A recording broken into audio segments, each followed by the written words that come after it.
The US and the UK are so similar, but when it comes to weather, like particularly extreme weather, the US has us beat by far. I mean, when it comes to hurricanes, tornadoes, storms, there's just no comparison. And Harvey, I believe, was a very, very serious one. A lot of really bad things happened.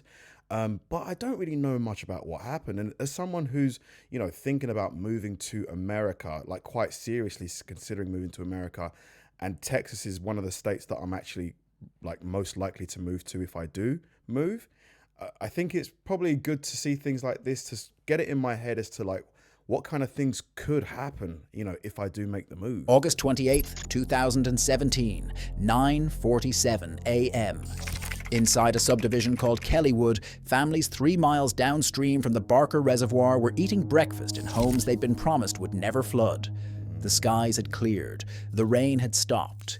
Kids were watching television in dry living rooms while their parents checked weather apps that showed the worst had passed. What none of them knew was that at that exact moment, Army Corps engineers were making a calculation. The reservoir was holding more water than it was designed to contain. Oh, no. The dam wasn't failing yet, but if the rain returned, it would. They had one option left: open the gates and flood thousands of homes on purpose, or wait and risk an uncontrolled collapse that would flood tens of thousands. At 9:51 a.m., they started releasing the water. It was coming downstream, and nobody had called to warn them. Hurricane Harvey made landfall near Rockport, Texas, as a Category 4 hurricane with winds near 130 miles per hour. It tore roofs off concrete buildings along the coast and shredded entire neighborhoods into splinters. Whoa, this house is wrecked. I mean, can you recover this house, or do you literally have to knock it all down? Because the lower level looks fairly intact, but this upper part, the roof, I mean, this whole upper part, that's gone. You kind of have to start that again, don't you? But the wind wasn't what made Harvey catastrophic. Within hours of landfall, the storm weakened and stalled over the Houston metro area. It sat there for 4 days. Meteorologists had predicted this. They knew a weak steering current would trap the storm over the most populated region of Texas. What they didn't predict was how much water it would drop. Forecast models called for heavy rain. They did not call for 50 inches. They did not call for 60. In some places, rain fell at rates of 6 inches per hour. Jeez. That's faster than most drainage systems can move water, even when they're working perfectly. Houston's drainage system was not working perfectly. It had been designed in the 1940s and 50s using rainfall data that assumed storms like this happened once every 1,000 years, maybe never. Harvey was rewriting the data in real time. By August 26th, the bayous were rising. Buffalo Bayou, Brays Bayou, White Oak Bayou, all the channels that snake through Houston like veins started swelling past their banks. Water crept into neighborhoods that had been built in floodplains, which wasn't unusual. What was unusual was that water also crept into neighborhoods that weren't supposed to be floodplains. Homes that had never flooded, not during Tropical Storm Allison in 2001, not during the Tax Day flood in 2016, were taking on water. People who had been told they didn't need flood insurance because they lived outside the 100-year flood zone were watching water pour under their doors. Oh my God, could you imagine that? So you've been told that you don't need flood insurance, so you don't take it out, and then it happens. Oh, mate, I'd be so annoyed at the people who told me I didn't need it. I'd be like, if you weren't completely sure, why did you tell me that I didn't need it? The flood maps that defined safe from unsafe, insurable from uninsurable, were wrong. They weren't just a little wrong. They were so wrong that 75% of the homes that flooded during Harvey were outside the mapped flood zones. 75%. That's not a rounding error. That's a systemic failure in how Texas understood risk. On August 27th, the rain slowed. For a few hours, it looked like the worst might be over. Water levels stabilized in some bayous. Rescue crews started reaching people who'd been trapped overnight. There was relief on people's faces in the news footage. They thought they'd survived it. They hadn't. 40 miles northwest of downtown Houston, the Addicks and Barker reservoirs were filling faster than they ever had. These reservoirs are not lakes. They're dry detention basins, empty fields designed to catch floodwater during storms and release it slowly afterward. They were built in the 1940s after a catastrophic flood in 1935 killed 10 people and drowned downtown Houston under 12 feet of water. 12 The reservoirs feet. worked exactly as designed for 70 years. During Harvey, they filled past their design capacity. Engineers watched the water climb toward the top. Wow, this is ridiculous. This looks like half the building here is sunken. This is insane. I mean, even when you get rid of all the water, the foundations and stuff are going to be all wrecked. Like, you've got to... Can you save these buildings? Of the dams. If it went over, the dams could fail. An uncontrolled failure would send a wall of water through West Houston, possibly killing thousands. The Army Corps of Engineers had a choice, and it wasn't a good one. They could open the floodgates and deliberately flood the neighborhoods directly downstream, or they could wait and hope the rain didn't come back. If they waited and the dams failed, the destruction would be exponentially worse. If they opened the gates, they would be intentionally destroying homes that were dry, homes where people were still living, homes where families had just started to believe they were safe. On the morning of August 28th, they made the decision. They opened the gates. Water began pouring out of the reservoirs at thousands of cubic feet per second, rushing down channels toward neighborhoods that had been built, right in the path decades earlier. Some of those neighborhoods were inside the reservoir pools themselves. Houses. Oh my God, did you see all those houses? Hold on a minute. Neighborhoods were inside the reservoir. Look at all of these houses that are underwater. This is like millions and millions and millions of dollars worth of damage. Like, I wonder what the bill was at the end of this. We're talking like tens of millions for sure. Pools themselves. Houses had been built in areas that were explicitly designed to flood. Developers had sold them anyway. Buyers had purchased them anyway. Everyone had assumed the reservoirs would never actually fill. The water reached the first homes within hours. Families who had spent the weekend dry, who had watched the flooding on the news and felt grateful it wasn't them, suddenly had water pouring into their living rooms. Awful. It wasn't rain. It was a controlled release, a deliberate flood to save the dam. Evacuation orders went out, but by then some streets were already impassable. Boats appeared in subdivisions where boats had never been. People carried children to second floors. Some families climbed into attics. The water kept rising. It rose for days. By the time it peaked, more than 10,000 homes downstream of the reservoirs were underwater. 10,000? Many of them would stay underwater for 2 weeks. When the water finally drained, the furniture was ruined, the walls were growing mold, and the air smelled like sewage and chemicals. Oh my Insurance adjusters God. started showing up.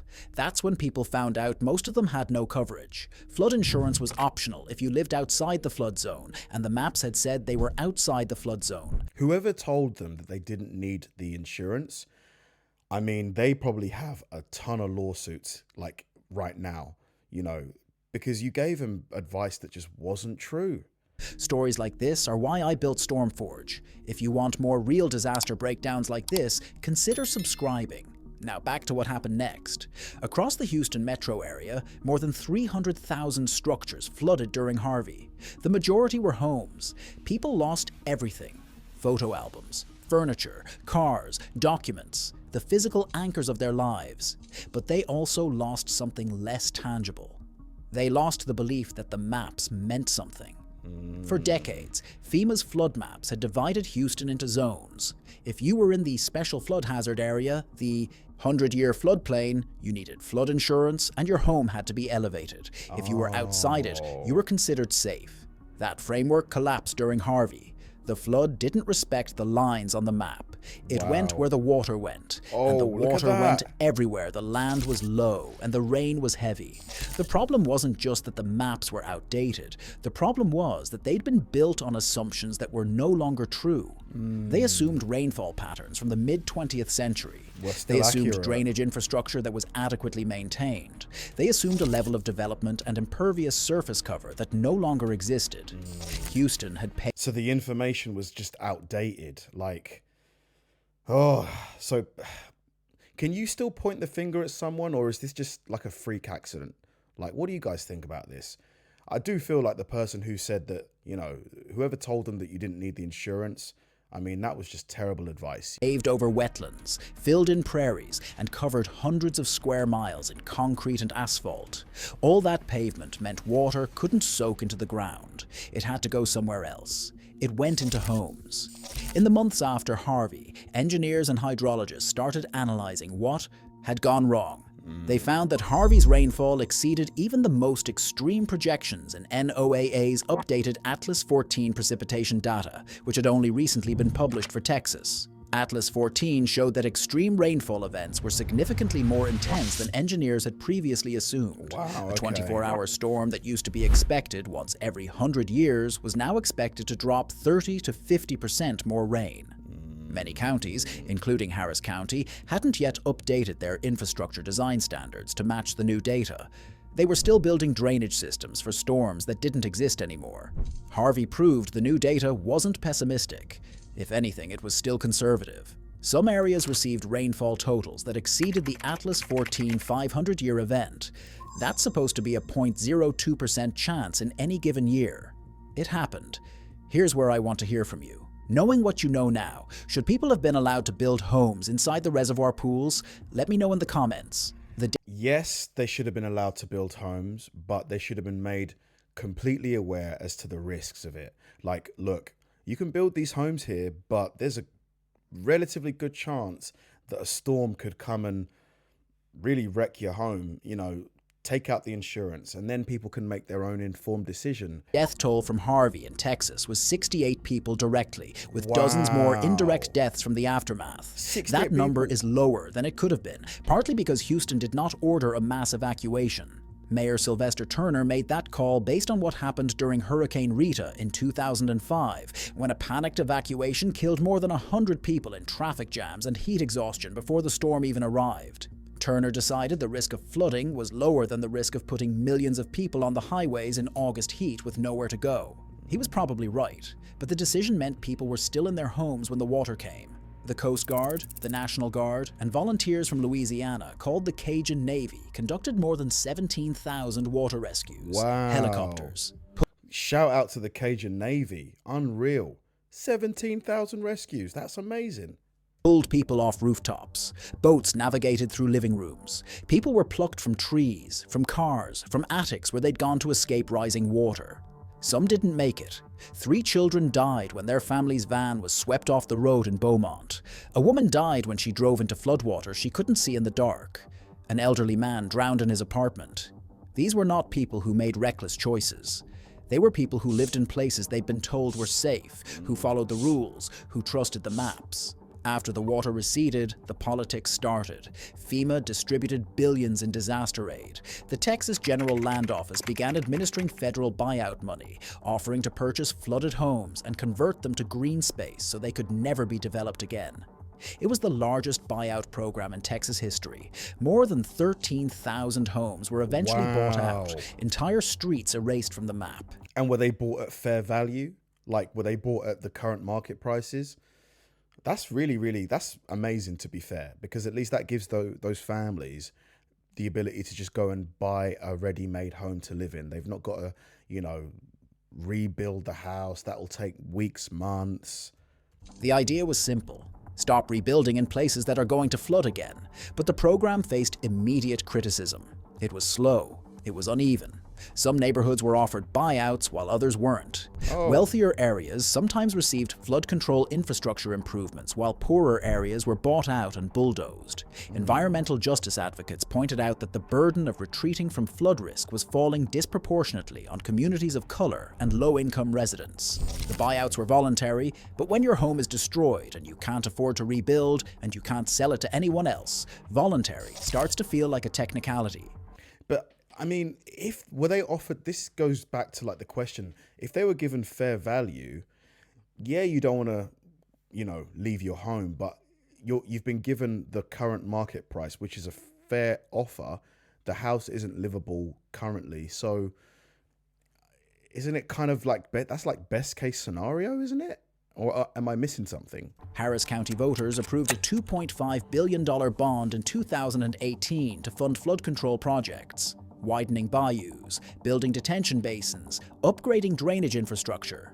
It was the largest local flood control investment in the county's history, but even $2.5 billion wasn't enough to protect everyone. Engineers had to prioritize. They focused on areas with repetitive losses, places that flooded over and over. That meant some neighborhoods that flooded during Harvey but hadn't flooded before were lower priority. The message was clear. Harvey wasn't a one-time event. It was the new reference point. Everything would now be measured against Harvey. Was your drainage system adequate for a Harvey-level storm? Was your home elevated above Harvey flood levels? Could your neighborhood survive another Harvey? The answer, for much of Houston, was no. The reservoir releases triggered a wave of lawsuits. Property owners whose homes were deliberately flooded sued the federal government, arguing that the intentional flooding constituted a taking of private property under the Fifth Amendment.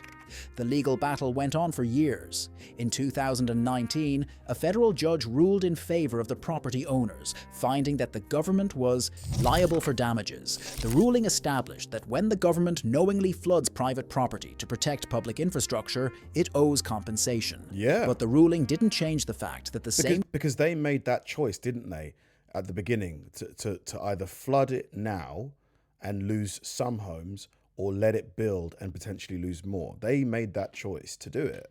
Decision would probably be made again in the same situation. The dams had to be protected. The calculus was brutal but simple. Flood 10,000 homes or risk an uncontrolled failure that could flood 100,000. Yeah. The people downstream paid the price for a problem that was decades in the making. Texas also changed how it thinks about flood risk. The term 100-year flood started disappearing from official communications because people misunderstood it. They thought it meant a flood that happens once every 100 years, so if it just happened, they were safe for another century. That's not what it means. It means a 1% chance every single year. You can have 200-year floods in the same decade. You can have... Wow, okay. So basically, a 100-year flood, because I thought that meant once every 100 years as well. Risk in terms of annual percentage chance, and started using updated climate data that acknowledged rainfall intensity was increasing. Some counties began requiring new homes to be elevated above the 500-year flood level, not the 100-year level. Developers complained the regulations would make housing unaffordable. Flood control advocates said building in flood-prone areas at all was the problem. The tension remains unresolved. Harvey also changed the insurance market. Flood insurance enrollment increased significantly in the years after the storm. I'm not surprised. I would immediately, if I lived anywhere near where Harvey took place, I'd get flood insurance like today. But it's still far below what actuaries say it should be.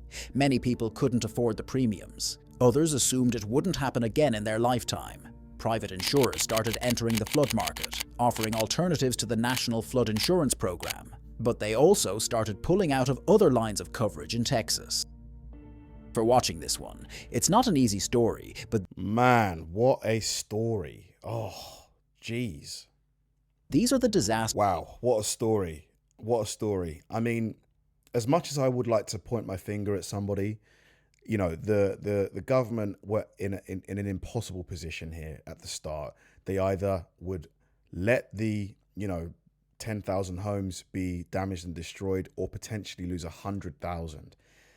Most people would make the same choice they did. So you can't really blame them for that. But what you kind of can blame them for is, why were they told? Like, why were the people told that they didn't need to take out the insurance? Why were they told that, this area was safe from flooding?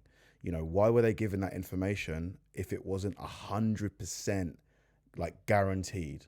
Like, I would rather know that there was a chance of, my house being destroyed in a flood than not. And I think you would too.